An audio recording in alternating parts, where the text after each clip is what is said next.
What's up, everybody? I'm Chad. I'm here with Santino. What's up, man? What's up, dude? We have made it. Eternal Midnight has made it to 100 episodes. Honestly, this is like a channel that was started with a completely different group, like 2 years ago, I believe. I don't even remember when James, Logan, and I started this. But it's like it's been a ride. I mean, we started out as one thing. If you go back to our back catalog, we were at a completely different style, way we did things. The channel kind of petered out for a bit. I picked it back up, and I was like, Santino, join me on here. And now look at where we're at. We've hit 100 episodes. It's crazy, isn't it?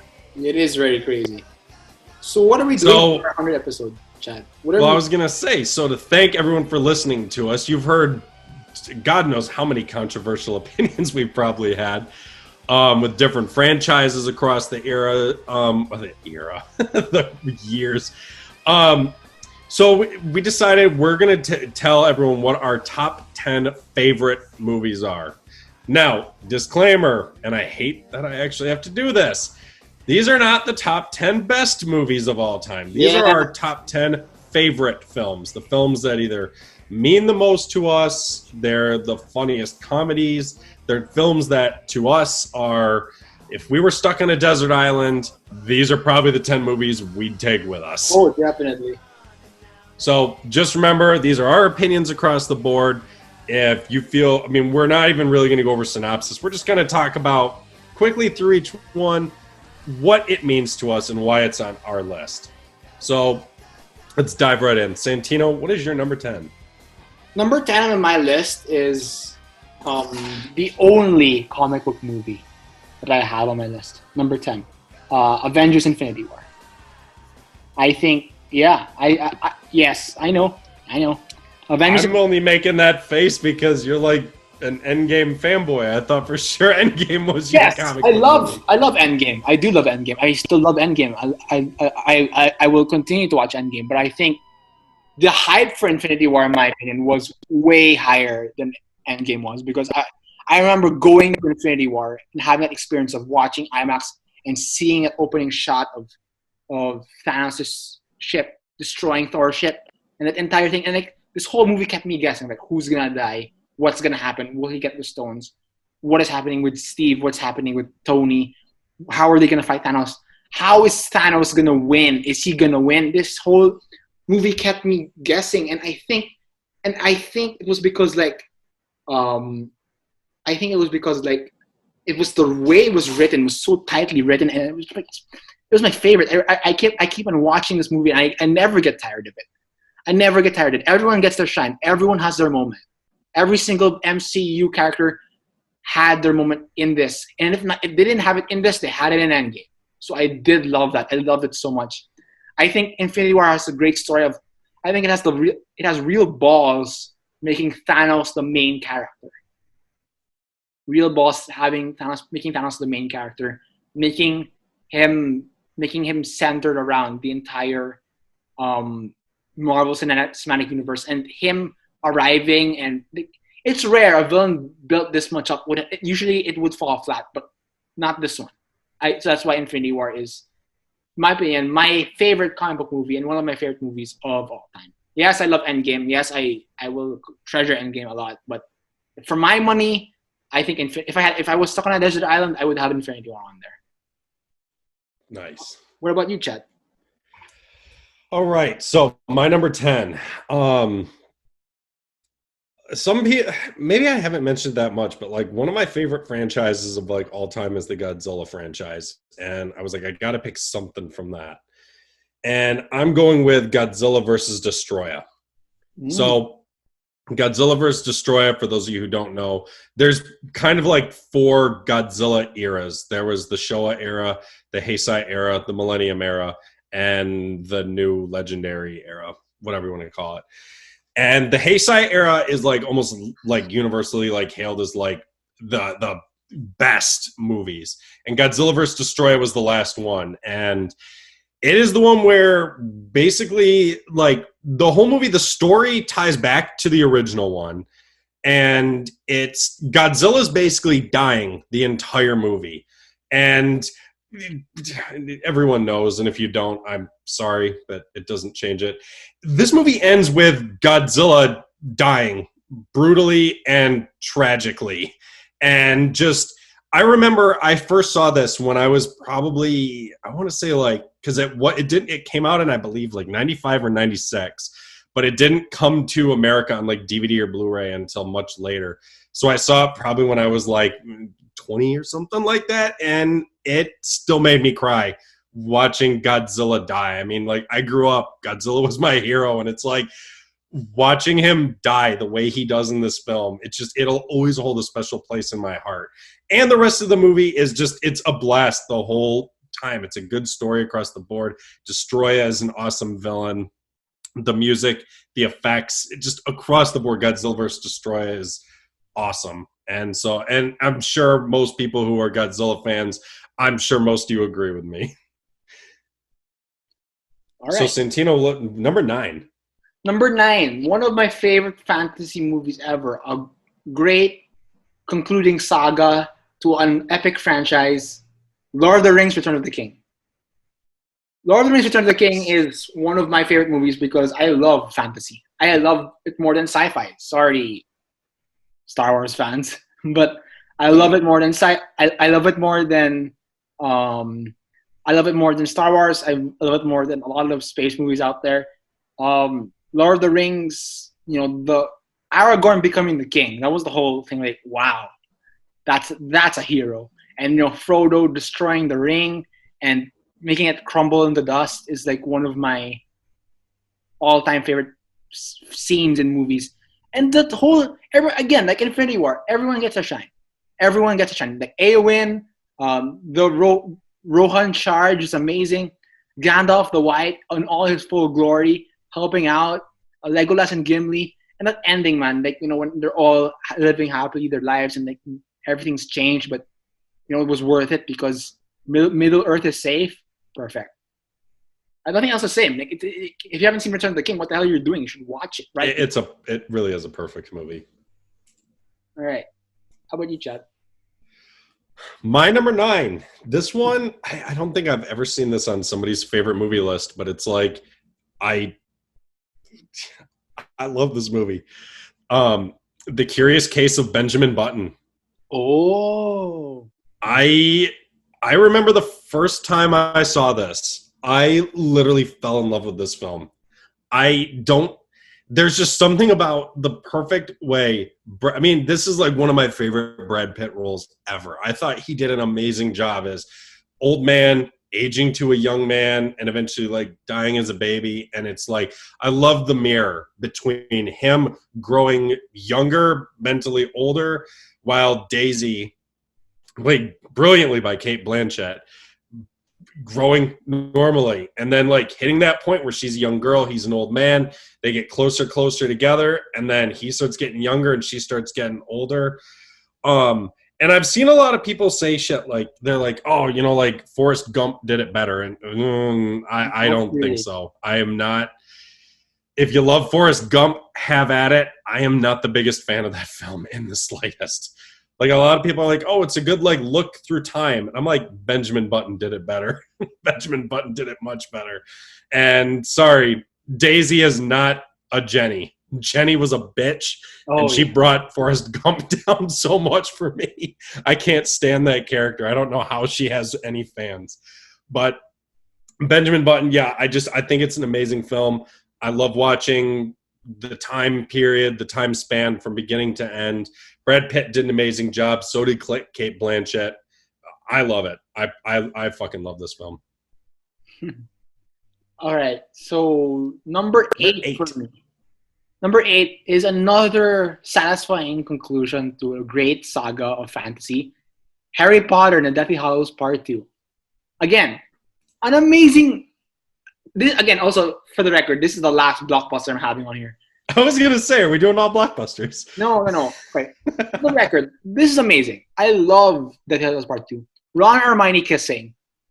Harry dying and coming back to face Voldemort. The Horcrux is getting destroyed. Bellatrix dying. Molly Weasley killing Bellatrix. Neville decapitating Nagini. The entire Battle of Hogwarts is amazing. And yes, wow, oh my god, Santi, you're putting Deathly Hallows Part 2 over Return of the King. Yes, because it's my favorite, not best. I was always more of a Harry Potter fanboy than I was Lord of the Rings. Yes, Lord of the Rings is amazing, and I have read the books. Harry Potter has always been my number one. I will always love Harry Potter way more than I love MCU or Lord of the Rings.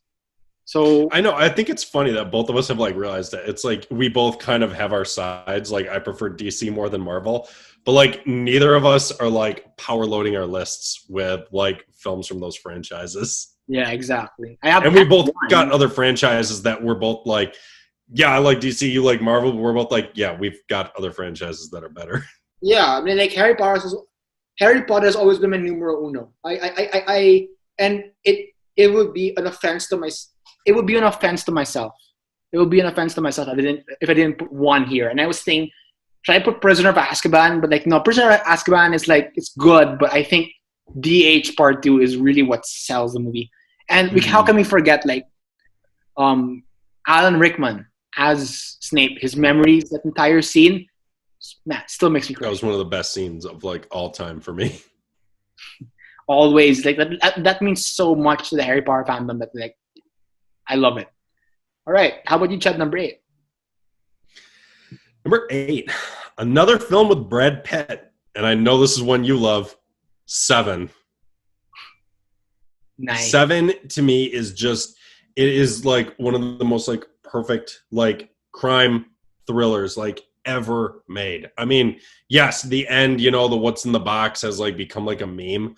But it's like the first time, like, think back to the first time you saw it. Did you have any idea what could have been in that box? No. Exactly. And it's like, I've seen people online, oh, I knew right away. No, you didn't. You had no idea what was in that box until they said what was in there. You didn't know. I'm not going to spoil it for the one person out there who hasn't seen it, but it's like, you did not know what was in there.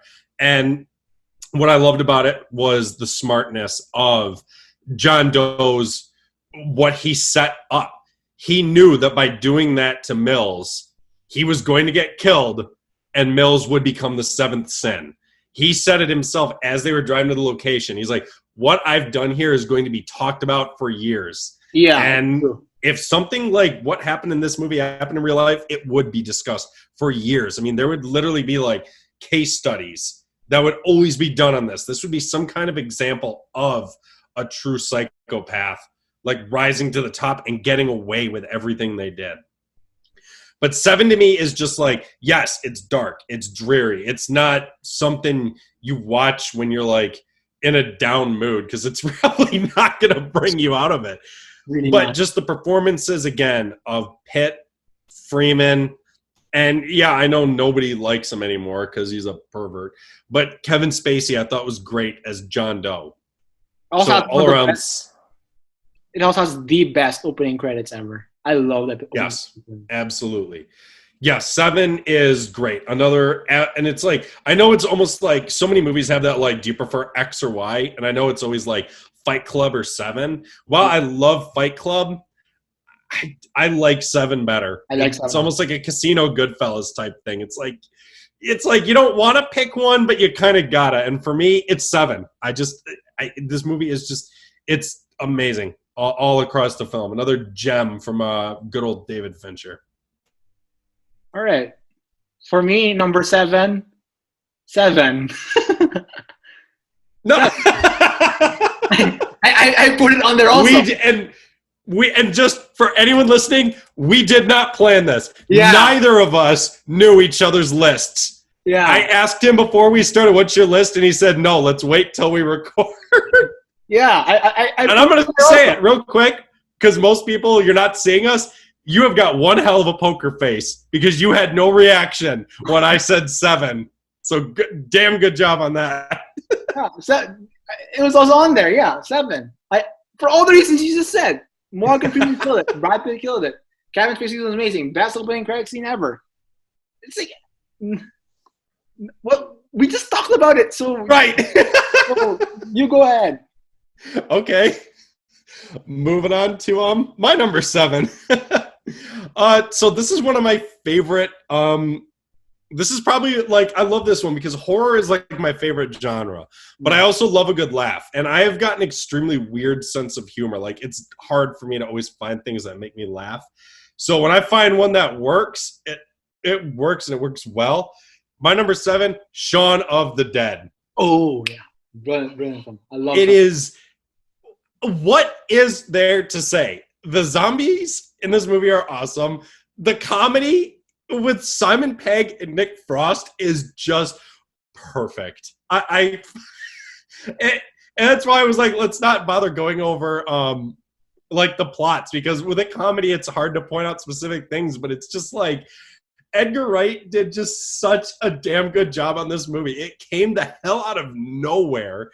Because I remember when it came out, people were like, oh, it's a ripoff of Dawn of the Dead. And then I watched it, I'm like, it's nothing like Dawn of the Dead.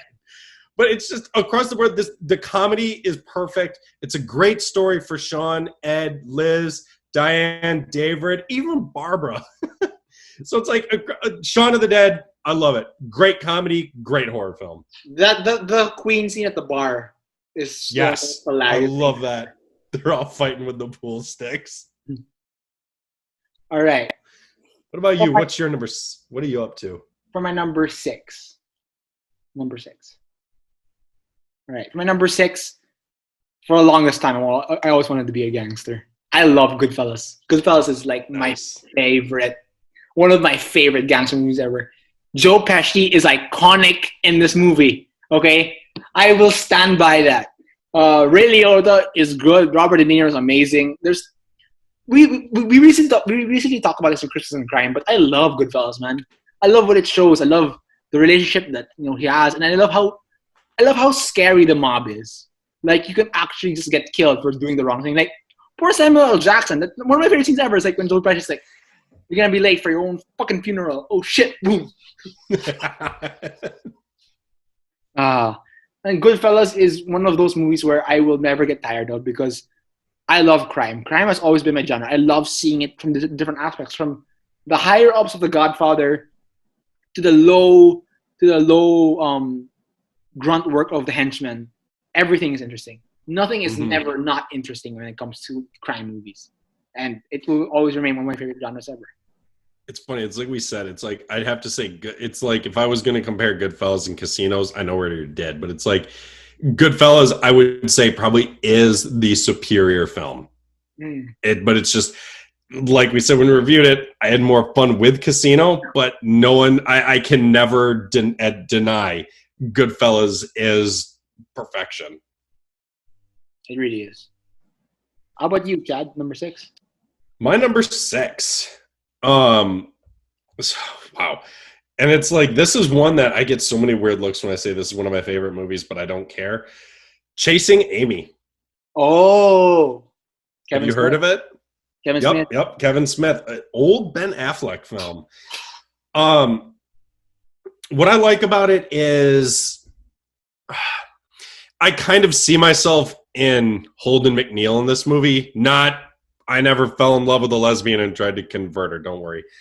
But I see myself in him as the way he fucks up his relationship with Alyssa is the type of shit I've done in the past. I have ruined relationships that I thought were near perfect because of either insecurities or saying the wrong thing.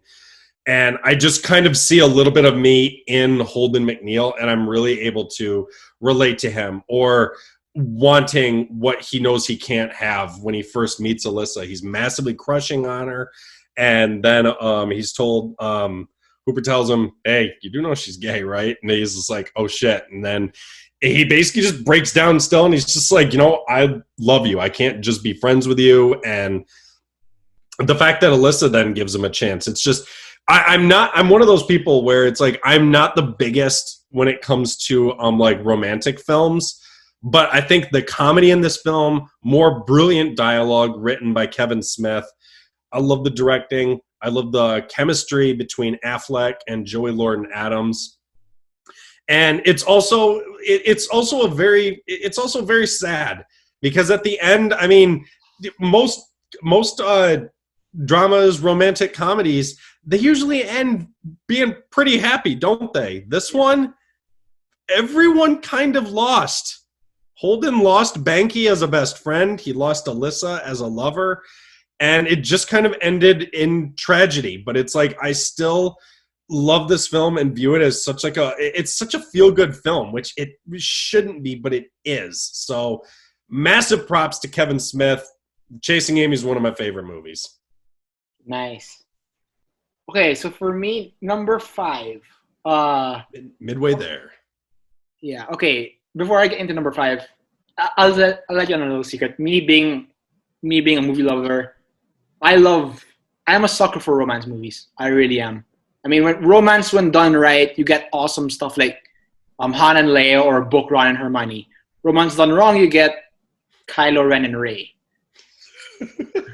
But I think a romance movie done super well.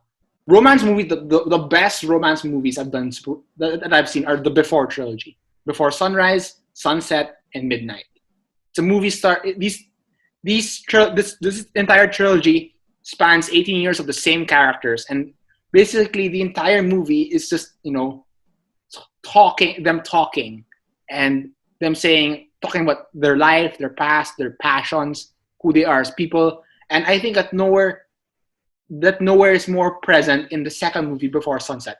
Before Sunset's the midway point. It's 9 years after the first one, and I love it all. I love it so much. It is really one of those movies it's a movie with Ethan Hawke in it, and it's really one of those movies that I think this is his best role, because the amount of passion he craves, he craves for this woman, and the amount of love that he has for this girl, and the amount of love that this girl has for him is just amazing. This was the Marriage Story before Marriage Story.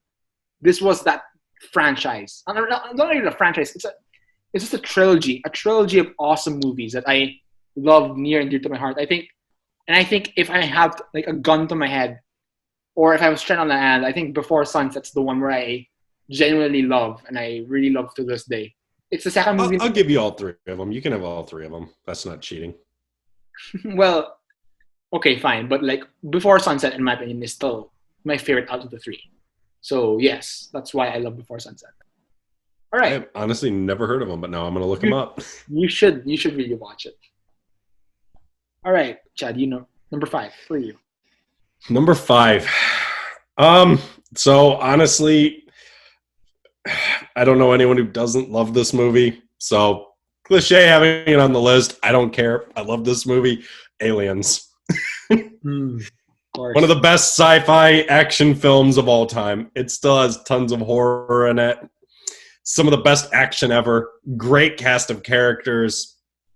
Everything with Ripley is just like, everything with her is like, they took everything good in Alien and they just like bolstered up her character so much more. We dropped the horror of Alien itself in light of more action horror, but they pulled it off brilliantly. It is, to me, one of the best sequels of all time. Aliens is just, it's great. It looks great, sounds great, characters are awesome. The aliens themselves look amazing. The reveal of the Queen is like one of the most legendary things of all time. And I remember like you and I actually, I remember when you and I watched it together. And it just, I remember like watching your reactions to it the first time you ever watched it. It's just, it reminded me why I love this movie so much. Awesome. I watched Aliens last year. Kick ass.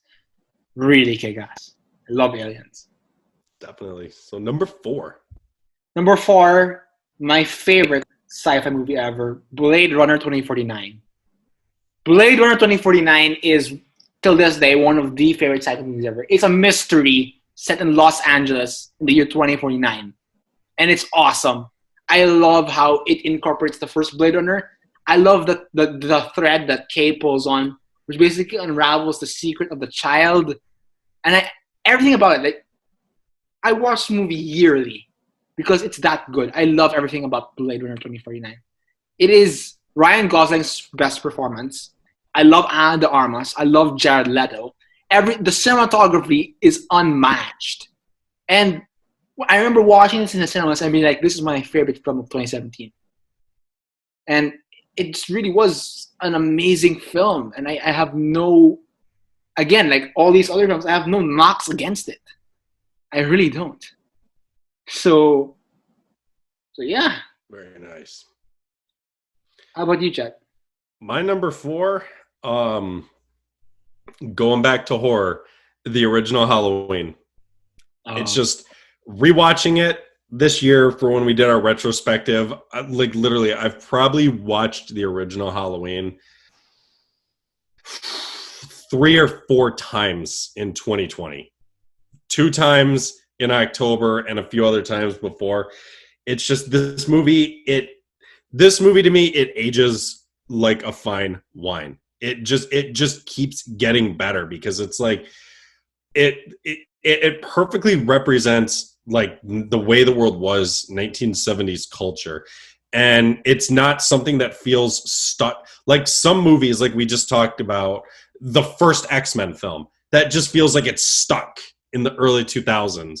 Whereas this, yes, it takes place in the 70s, but everything about it still holds up. Like you watched it for the first time this year and it's just like, oh yeah, did it feel aged? Did it feel like I shouldn't, like the quality had lessened because of that? No.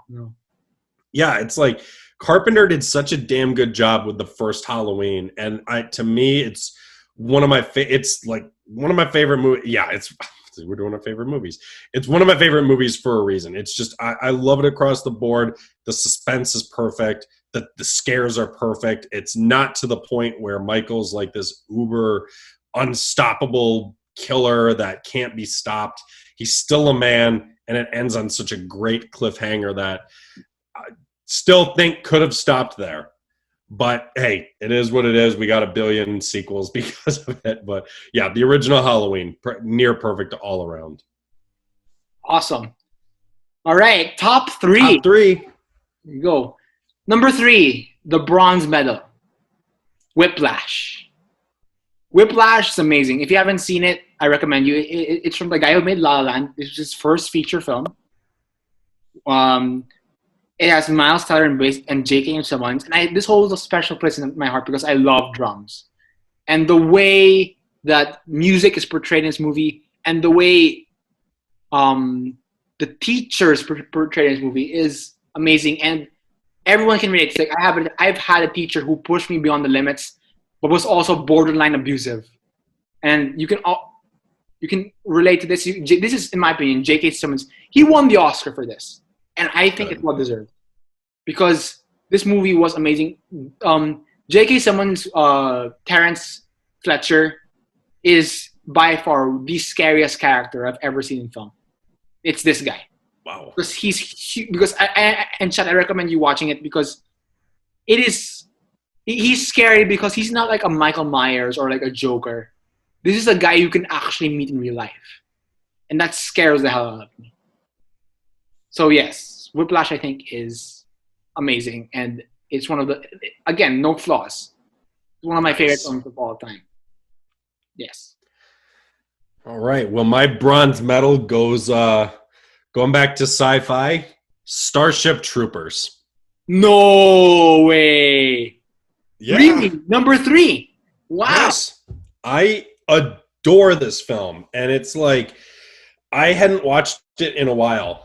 And it's like I remember watching it as a kid. A buddy of mine showed it to me, and it was like it was the opening shot of the first like assault that they launched on the planet. And I remember his mom walked in the room where we were watching it, and we saw like the trooper get like ripped in half, and she's like, nope, done. She walked over, ripped the tape out of the VHS, and took it out of the room. And like it was like, this is when I was like young, like really young. And I just remember for like the longest time, I'm like, I need to watch that movie. I need to finish this film. And just what's great about this film is it's Johnny Rico himself.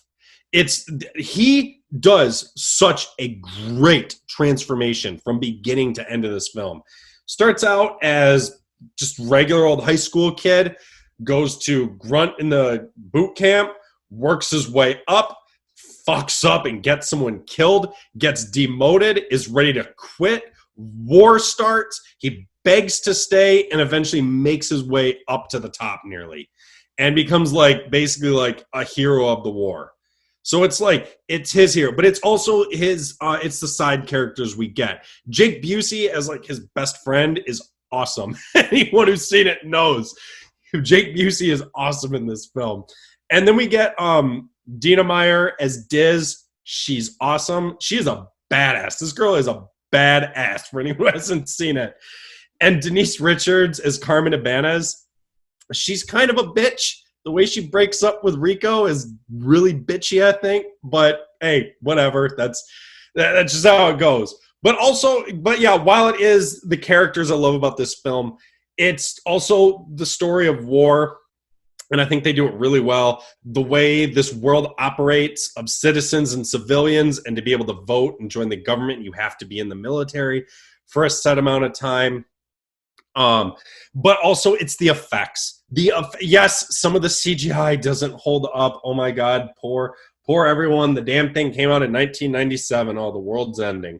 But the effects, I think, look awesome. And it's the designs also that really work. I think the spaceships are great, very practical designs. The aliens are aliens are perfect nemesises for these Marines. All around, Starship Troopers is just, I love it. I absolutely love it. And anytime I'm bored and I just see it, I'm like, I'm doing Starship Troopers. It is like, I know a lot of people say their favorite Paul Verhoeven movie is RoboCop. Nah, mine is Starship Troopers all the way. Wow, then I better watch it now because I literally I don't know anything about Starship Troopers other than Neil Patrick Harris is in it. So yes, and you know what? You'll like this. He plays a psychic. No way. Awesome. A very minor psychic. It's like they're entering like a new era of kind of like human mental evolution. They don't dwell on it too much, but it's really, yes, this is one I know you will like. I better watch it then. Oh, and for anyone out there, Clancy Brown is in it. He's fucking awesome. And Michael Ironside is in it. And he is the shit in this movie. Now I really gotta watch it. All right. So number 2, silver medal. My silver medal goes to Trainspotting. I love Trainspotting to death. Trainspotting is one of my favorite films ever. It's a look in an era of Britpop, England in the 90s, where heroin was rampant, and just tells the story of these 4 guys trying to. This is my favorite coming of age story. It's this one right here. Everything about it is amazing. The look into Scotland, the music. This has my favorite soundtrack ever. The music, the way it even has some horror elements to it. There's a scene, like, I'm not gonna say it, but there's a scene, if you watched it, you know what I'm talking about, where it just portrays heroin as one of the worst drugs a man or woman can take. This is Ewan McGregor's best performance. I'm sorry, Star Wars fans. It really is. And I want to get. I will get more of this. His best performance was Birds of Prey. How dare you? I will get more into it February at the very end. But Trainspotting is my favorite. It has a lot of my favorite actors. And one thing about me is one of my things is I love British film. I think it's underrated. I love American movies, but British films like Snatch, Layer Cake, Trainspotting, T2 Trainspotting, the sequel released 21 years later, it is amazing. And I think Trainspotting, portrays the disorder of the modern teenager really well. It is. I can't put into words how good it is, because it is perfect. It is the way they show how people grew up back then and what they did just to feel normal and what they did to cope with their depression. It really is an amazing film, and it portrays the horror of, like, people. A lot of people say, "Oh, it advocates drugs." No, if you watch the movie, it does not advocate drugs whatsoever. It in fact condones it. So yes, Trainspotting, my number 2. All right. Well, my silver medal goes to you picked your Return of. I'm going with my Return of. Oh. Return of the Jedi. Okay, of course. It's just, I genuinely don't even know what to say about Return of the Jedi. I mean, everyone in the world has seen it, and it's weird. I've seen a lot of people like lowering it on their lists, and I don't understand why. It's the end of Luke's journey, and he did the impossible that even Obi-Wan didn't think he could pull off. Obi-Wan was telling him, you must kill Darth Vader.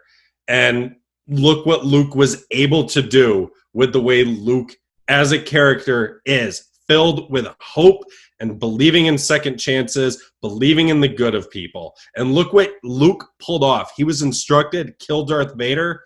He got Darth Vader to kill the Emperor and saved Anakin Skywalker's soul. Luke is a hero. This whole movie was the end of his journey. Yes, the stuff with the Ewoks was there, but this was Luke's story all the way across, as it has been since the beginning. And you know what? If you hate the Ewok stuff, that's your decision. I don't find it as engaging as some other stuff might be, but it's still fine. But it really is the mature Luke Skywalker that we get. We get the questioning Darth Vader. We get Darth Vader himself starting to question, no, I am not Anakin. I am Darth Vader. And then that end when he changes his mind, saves Luke's life, kills the Emperor. It's perfection. And this movie has one of the best space battles of all time in it. The second Death Star battle is just incredible. The duel between Vader and Luke is perfect. The way Vader, look at that. The way Vader taunts Luke into losing his mind by threatening to convert Leia to the dark side. And Luke still is able to control and compose himself before landing the killing blow.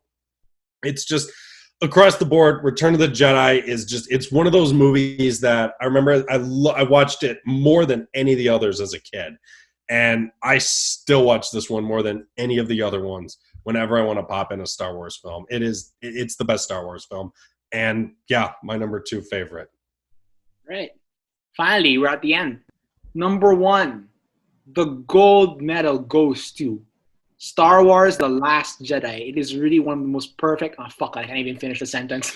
I was going to say, how long are you going to hold that face for? No, okay. Number 1, the gold medal goes to The Godfather. I'm sorry. I know it's you're so stereotypical. No, I'm sorry. The Godfather is one of my favorite film of all time. Michael Corleone's transformation from good man to crime boss is one of the... I'm sorry. People love Walter White, and I know you love Walter White. His transformation to Heisenberg is amazing, but Michael Corleone was the OG Walter White. Al Pacino, his transformation to becoming this sick person who will do nothing but keep his power. The way the baptism of fire is by far one of my favorite scenes, where Michael Corleone's doing this, like putting up his facade of being a good Catholic man while he's sending out his men to murder each and every one of the crime boss families is perfect. His murder of Salazar McCluskey at the very middle, and the soundtrack, the soundtrack, like, oh, it's just perfect. I love crime, and Chad, you know this. Crime has always been one of my favorite genres, and The Godfather is my favorite crime movie and one of my favorite movies of all time. Marlon Brando, Al Pacino, everyone does good. Santino, and it's also where I got my namesake, Santino. It comes from there, even though the guy died, which sucked, but yeah. And even the horse scene, like, is so iconic, and everything about it is iconic. And I know, like, oh, Santi, you really started because everyone puts The Godfather on top. Like, yeah, I'm sorry, for me personally, when it comes to crime, The Godfather really is my favorite and one of my favorite movies of all time. It is just perfect in every level. So yes, The Godfather. Well, it's funny because our tops literally couldn't have been any different from each other. My top film of all time that gets the gold medal is John Carpenter's The Thing.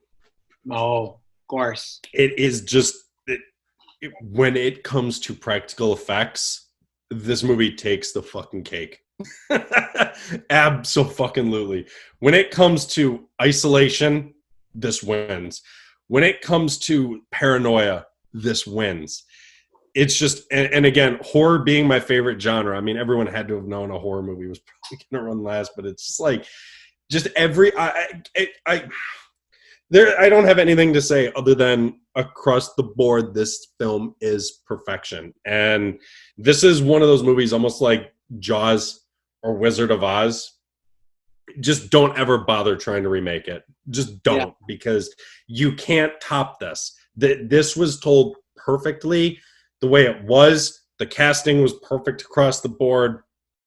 It's just Carpenter outdid himself. Everyone who worked on this film outdid themselves, from the effects, directing, the cast, the music. The score is incredible for this film.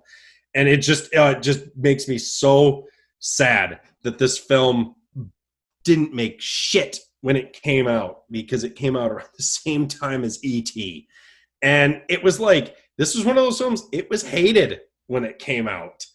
And now it's literally heralded as like one of the best films ever. So this is one I say, if you had, and the weird thing is, I love this. I actually had a friend ask me once, she was like, can you loan me something that's scary? And I loaned her this, and she was like, that was one of the most boring things I've ever watched. I was like heartbroken. But then I asked her, I was like, okay, I was like, like, what's your favorite scary movie then? And she listed something that had like a shitload of jump scares. I'm like, oh, that explains it. You just want shit that goes, boo. But no, The Thing is my top favorite film of all time. It's perfect. I love watching it, and I love showing it to people. I love being able to be there when someone who's never seen it before gets to watch it. I love watching their reactions. I love seeing their faces when some of the scares happen, when some of the surprises come the hell out of nowhere. It's perfection. The Thing is one of the best movies ever made, and my absolute favorite of all time. What I noticed is really like, you're like really more like horror is really your thing, while mine is like human drama. Like all three of us has been human drama and human element behind it, which is why I love it. Our top 10 list could have been more different. I think the only one which had similar was 7. It was 7. Other than that, our list could not have been any different from each other, which is good. That's what I wanted. I didn't want us doing like anywhere near the same. It's just, I just love that 7 was the one, because it's like, out of all the movies in the world, we did have at least one that we had in common. But hey, that's, to me right there, that's the power of 7. Yeah. All right. So guys, that's it. Those were our top 10 favorite films. And the weird thing is, at least, and I got to say this, Santino, because I know you agree, for now, these are our top 10 films. Maybe a year from now, I'll watch something that I've either haven't seen in a while or never seen before, and it could knock something out of its top spot. You never know. I mean, top 10 lists are so difficult to assemble because there's so many different factors you have to bring into it. That's why it's like, we've laughed about this off air. Yeah. We've seen people before with top 10 lists where it's like their top 5 favorite movies are like all comic book movies. And it's like, really? And then you look at the rest and it's like all blockbusters, and it's like, that's it? Come on, branch out. Try something new. Try something different. But, no judgment. I don't mean it in a judgment way, but it's just, I see lists like that sometimes, and I'm like, what else have you watched? Because it's like, they'll have something up there that it's like, I could list a billion movies that are better than that. So yes, that wraps up our top 10. What did you think of our list? But most importantly, what are yours? What are your top 10? If you don't have top 10, just give us some of your absolute favorites down below. Give us some conversation, engage with us, let us know what you thought. And guys, thank you for listening. I'm Chad, tuning out. Santino, signing off.